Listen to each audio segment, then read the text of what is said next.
Александрович, Я. надо, чтобы вы с нами проехали. Первомайское РУВД.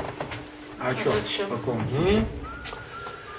Протокол будет в отношении вас составлять. Какой? Административный. За что? Поступил рапорт Пахнотского такого, знаете? Вот, о том, что вы сегодня выражались там в центральном плане. Поэтому для разбираться надо проехать в Первомайское РУВД. Вот так, уже задержан. Спровоцировали там его на скандал. Я очень сожалею, что я туда не поехала с ним.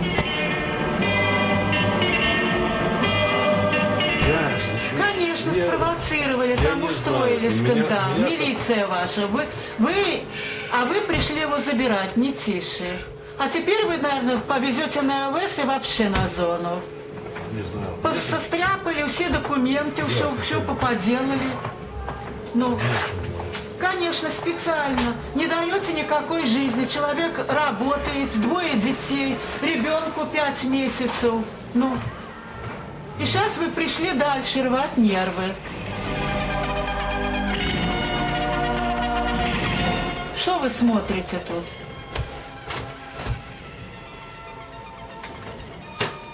И я с ним поеду. Нет, Первомайское РУВД. Конечно, А надо вы, ехать с ним. пожалуйста, на общественном транспорте. На общественном. Конечно. Ну, вот ни за что мальца забирают, вызвать и забрать. Ну, не дают спокойно жить человеку.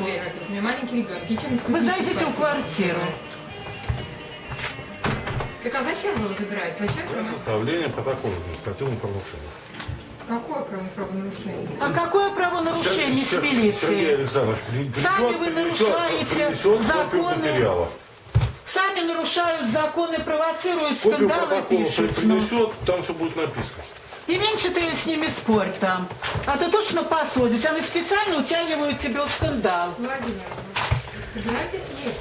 Конечно, чтоб там ничего не говорил, ни единого слова с ними. Ну, собрались посадить за решетку, ну.